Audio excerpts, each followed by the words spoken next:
Hey folks, I'm Sarah and I'm on the 2025 jury for what I think is the best book prize for literary fiction from small presses. It's called the Republic of Consciousness Prize, United States and Canada, and it is dedicated to literary fiction from small presses in North America.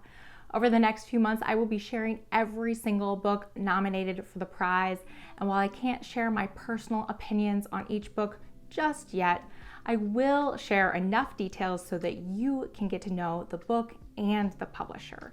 Every book gets its very own video, and you are not going to want to miss a single one.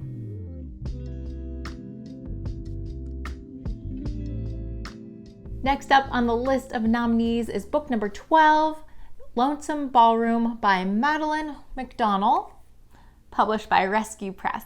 We meet our narrator Betty at dinner on a Tuesday, duck à l'orange, with her husband Henry.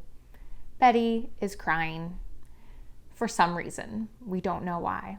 Betty doesn't seem to know why. Henry doesn't seem to know why either.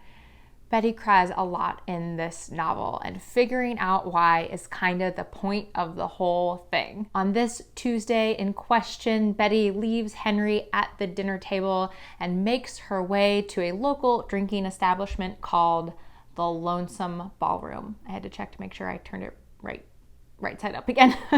The Lonesome Ballroom is where Betty heads. She proceeds to get completely wasted and then starts to give us the long, winding, back and forth story of why it is she might be crying all the time. It's a story told in bits and pieces, but once it accumulates, it's the story of Betty's family, the women in her family, and maybe a little bit of the story of the men in her family. It's also a story of film and art and performance and family and friendship and love and failed relationships and disappointment and independence and longing and so much more. Basically, it is the story of the glittering wreckage that is Betty's life. Stylistically, this is very inventive. There are a lot of phrases that are crossed out and photographs peppered throughout the book and words that are spelled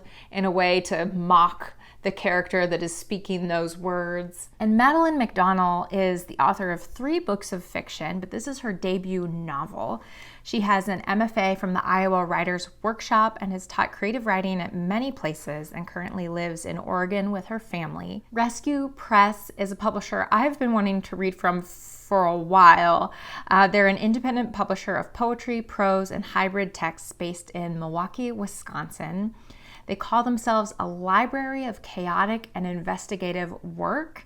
And they say, at Rescue Press, we value experimentation, conversation, care, and idiosyncrasy. We are interested in high contrast writing that pushes the boundaries of genre. We believe in the form, technology, and potential of the book as object, as well as its relationship to the visual, digital, and performative experience. And that, you can see that shining through in this book that they published this year. It does feel in a lot of ways like an active performance in the way that it is written and styled. And so it's really cool when you can see a mission of a publisher coming through in the books that they choose to publish in such a vibrant way. I love reading and then rereading blurbs for a book, both before I read the book and then after I've read the book, to see kind of how well they match up. The art of blurb writing is is of interest to me. I love a good blurb. And I think the blurbs for this book will really give you a sense of what it feels like to read this book. So some choice words that I've picked out from among the blurbs include giddy, acrobatic, a bejeweled hand grenade, which is my favorite, literary firestorm, deranged, daring. And then I will read one blurb in full because it's from Lindsay Hunter, who herself is a rock star novelist and teacher. So Lindsay Hunter says, Madeline McDonnell's Lonesome Ballroom has gifted us Betty, a woman painfully in thrall to what every woman knows, that we are too often defined by what we are to others. Well, Betty refuses. The only way out is to smash everything to bits. Will she? Can she?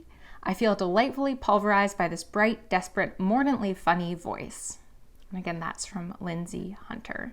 And I think that's an incredible summary of Lonesome Ballroom by Madeline McDonnell. And that's just one of many incredible books nominated by one of many incredible publishers.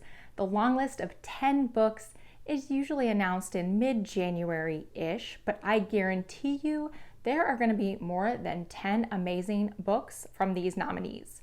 So if you love offbeat, under-the-radar literary fiction, you are going to want to follow along. Click above or below for the next nominated book. If I've filmed it, it'll be available there. If not, stay tuned for just a little while longer. And in the meantime, you can click the playlist below that will contain all of the nominated books that I've shared so far. Again, my name is Sarah. Thank you so much for joining me here. I'll talk to you next time. Bye.